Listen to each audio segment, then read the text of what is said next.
If I see a villain in you, you will see a hero in me.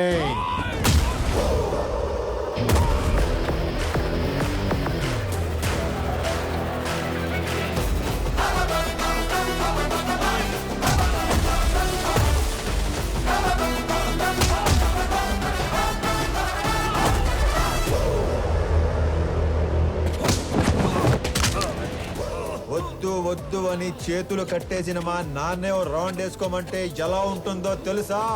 ఎరుపు రంగు చూపించి ఎద్దును వదిలేసినట్టుండదు. 200 speed తో రేంజ్ రోవర్ గుద్దినట్టుండదు.